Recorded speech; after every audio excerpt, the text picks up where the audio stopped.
Hello everyone, it's Seth, probably better known as Saffron Olive, and it's time for another Instant Deck Tech.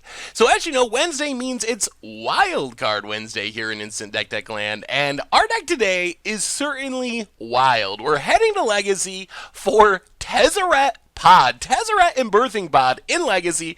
This one comes to us from Spawn of Virtue, who took it to a top 32 finish in a recent Legacy challenge on Magic Online.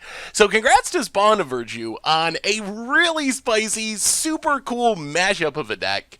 A quick reminder before we break down Tezzeret Pod for Legacy.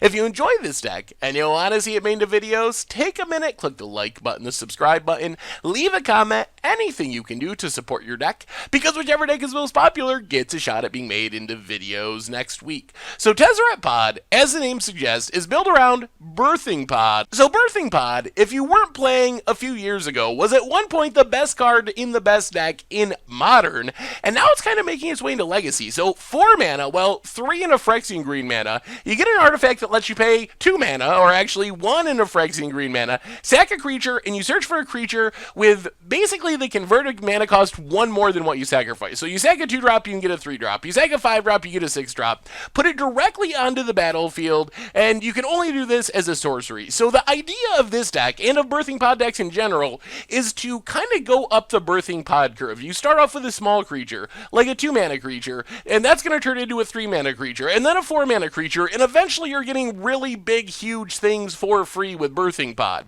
The interesting twist on this deck is we're playing Birthing Pod along with 2 different versions of Tezzeret. So Tezzeret's a planeswalker that cares about artifacts. So on one hand, it works really well with Birthing Pod. Take, for example, Tezzeret the Seeker. We can play Tezzeret, we can negative exit to find Birthing Pod. Tezzeret dies, but still, it's another copy of Birthing Pod. We can +1 Tezzeret to untap up to 2 artifacts, which means Birthing Pod, so we can activate it twice in the same turn. So we're jumping up that curve from 4 mana to 5 mana to 6 mana, getting tons of creature values along the way, and then the ultimate, not really interested in that, but it's still sweet. Tezzeret Agent of Bolus lets us dig through our deck to find Birthing Pod and our other artifacts, or we can even just animate Birthing Pod into a 5/5 artifact creature and go beating down. Ultimate can be game winning. We don't have a ton of artifacts, but we do have a few.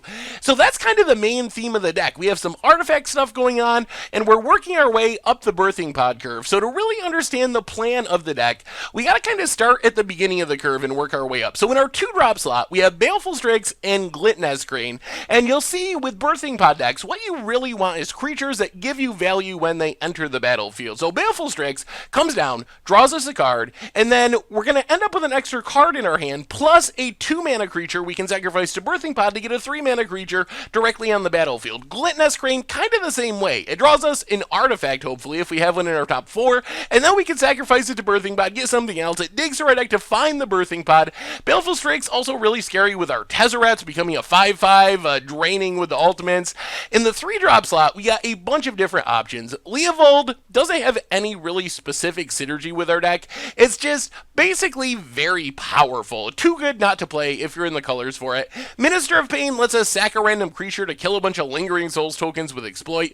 Treasure Mage and Trinket Mage are super spicy and key to our plan, and we gotta kind of talk about them individually, because they're 2 of the very key cards to what we're trying to do, even though we're 1 of. So we're working up our curve. Baleful Strix, sack it, get a 3-drop. Let's say we grab our Treasure Mage. Treasure Mage allows us to find a Mirror Enforcer. That's the only artifact with converted mana cost 6 or greater in our deck. So we get the Mirror Enforcer. We can hopefully play Mirror Enforcer for free, because we have a bunch of artifacts that we'll talk about in a minute. Non-traditional, spicy ways to get artifacts on the battlefield. So we play the Mirror Enforcer for free, which means then we can just sack Mirror Enforcer, get Griselbrand. And getting Griselbrand is pretty much close to a guaranteed win. It could go wrong, but we're drawing 7. We're getting a ton of cards in our hand. We have this huge lifelinking flyer. So that's kind of combo with Treasure Mage. 3 mana jumps the curve of Birthing Pod all the way up to 7 mana, free 7 mana potentially for Mirror Enforcer, which means Treasure Mage is almost, if we have a Birthing Pod out, tutoring a Griselbrand directly onto the battlefield, which is very strong. As far as Trinket Mage, we get a bunch of spicy targets. Chalice of the Void takes advantage of the fact that we don't have any 1 mana plays in our deck. So we play this on 1, shut out Lightning Bolts and Thought Seizes and Delvers, and so much stuff happens at 1 mana in Legacy. Mox Diamond Diamond gives us some acceleration. Engineered Explosives gives us some removal. The cooler thing is, we also have a ton of artifact lands. So this is how we make sure we have artifacts on the battlefield for that Mirror Enforcer combo, because each of these lands is kind of adding 2 mana. It's reducing the cost of Mirror Enforcer with the affinity mechanic, plus we can tap it for mana. So Trinket Mage can tutor up any of those. Plus remember, Tezzeret is able to negative X to tutor out an artifact of converted mana cost X. So if you don't have anything else going on, we can just use Tezzeret to get a land on the battlefield every single turn. Just -0, get a land, get a land, get a land, build up our mana, maybe even hard cast our Grizzlebrands and our huge stuff that way. Going back to our birthing pod curve, in the 4 mana slot, after we get through our Leovalds and our mages and whatnot, Glendolan or Archmage, great against combo. Persist is really nice because we can sacrifice it twice to birthing pod. Sacrifice it once, get a 5-drop, comes back into play. We still have it on the battlefield to sack again. Padim, Council of Innovation, protects our birthing pods, our other artifacts, draws us some cards. Riverwise Augur is a strange brainstorm. This card, we played it in Modern, it's showing up in Legacy. I don't know what's going on with Riverwise Augur. Apparently one of the sleepers from Rivals of Ixalan. In the 5-drop slot, Doomwake Giant wipes away our opponent's board of small creatures, gives us a huge body. Thragtusk, a great birthing pod threat because it leaves behind a 3/3 when it dies, plus it gains us a bunch of life against aggro decks. And then we have, in our spell slots, Force of Will, Toxic Deluge, and Sorcerous Spy. So, Force of Will, just protection for unfair decks. Toxic Deluge gives us a Wrath to sweep away the board. And Sorcerous Spyglass, just kind of a catch-all, dealing with Wastelands, or Planeswalkers, or Jaces, or whatever is bothering us. In the mana base, we talked about the 10 artifact lands. Ancient Tomb and City of Traders just speeds things up. This allows us to play our birthing pod on turn 2 with a 2-mana land and start the fun.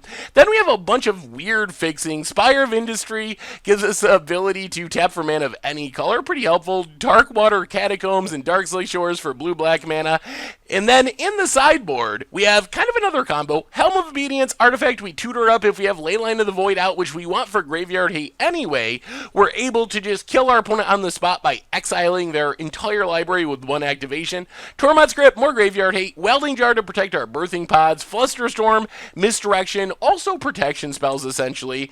And then a bunch of random hate cards. Another Spyglass, Reclamation Sage for artifacts and enchantments. Choke to deal with island-based decks. And Toxic Deluge to deal with creatures. And that is Tezzeret Pod for Legacy. And that's our Instant Deck Tech for today. So thank you very much for watching. I hope you enjoyed the video. And I will talk to you soon. Thanks for watching the video. If you enjoyed it, help us out by clicking that like button down below. And to keep up on all the latest and greatest, click that subscribe button. And don't forget to hit that bell icon to get alerts whenever we have new videos. And if you want to, check out some of our other sweet videos here and here.